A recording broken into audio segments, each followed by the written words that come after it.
Itong bahay na to, ang dami kong natutunan.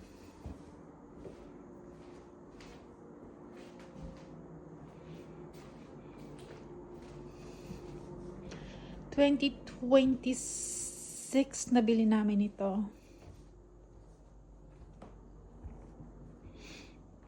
Buntis ako sa panganay ko. Ito yung unang bahay na nabili namin.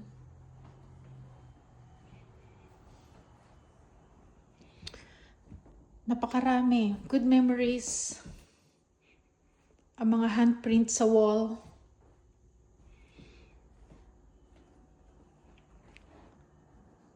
Handprints ng mga anak ko. 2027.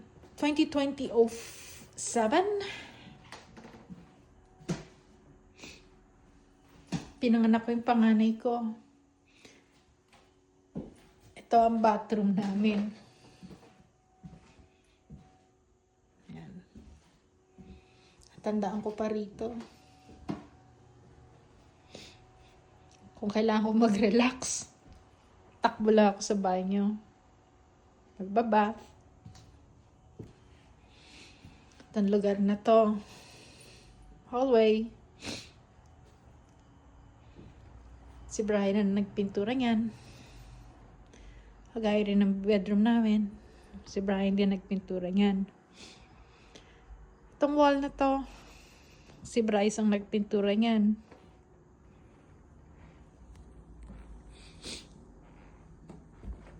Dito sa hagdan na to, maraming memories. Dito naglalaro yung mga anak ko. Maliliit pa sila, nag-slide sila dyan. Si Bryce, si Blaine, naka-diaper pa. Kahit itong banister na to, inaakit nila. Kahit itong frame ng door na to, inaakit ni Bryce.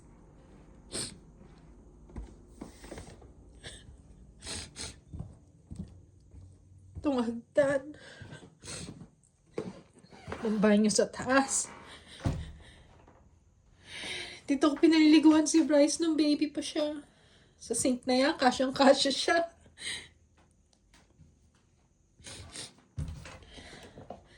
Yan. Itong hallway na to. Pag iniiwan ko sila, dito sila naglalaro ng mga Lego nila.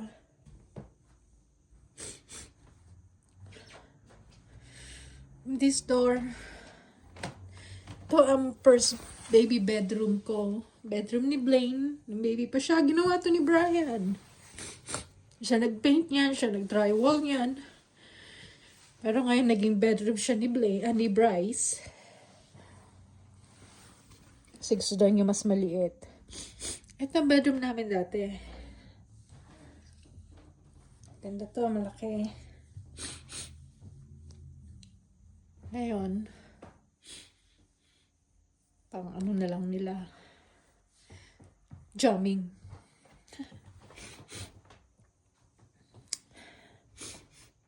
Tapos itong dalawang bedroom, ito naging bedroom din ni Bryce. Oh, si Bryce kahit saan ang bedroom niyan.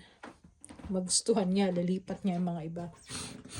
Pero ngayon naging closet ko siya. Ito ang bedroom ni Blaine. Dati ring bedroom ni Bryce.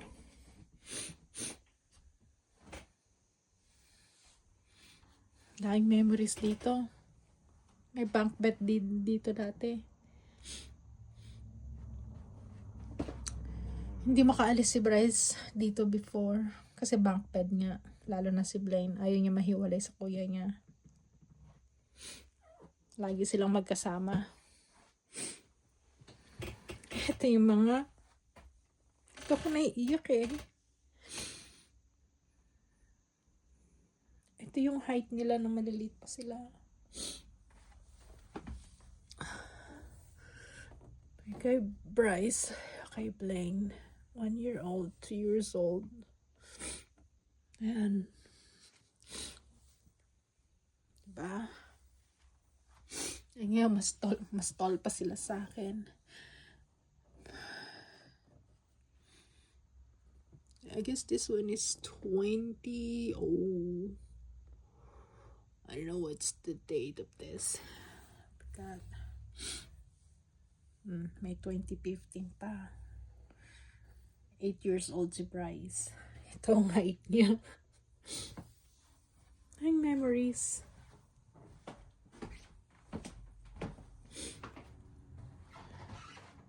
Ngayon, sold ng bahay.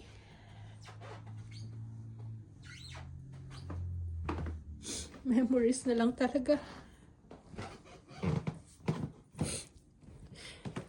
Sino man nakabili ng bahay na to? Sana. Alam mo yun?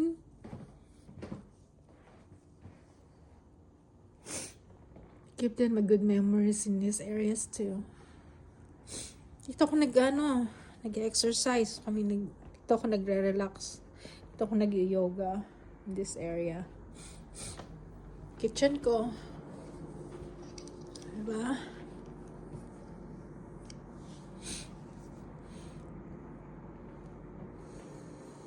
Minsan lang ako mag-invite dito.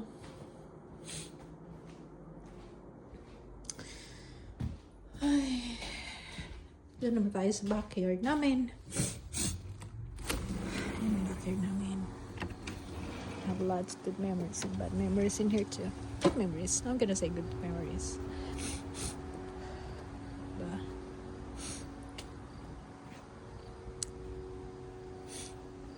Paano na yan? Hanggang dito na lang to. Bubungkalin ko pa yung ibang halaman ko. Sana makita pa tayo muli. Makita ko pa itong bahay na to. To grow much better.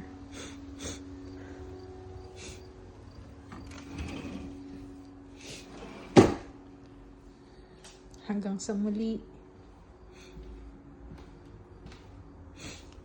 You're not the house. You're the home. Itong bahay ko. Bye.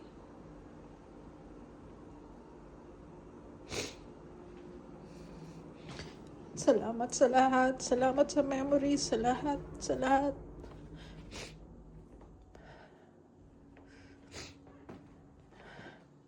Maraming salamat.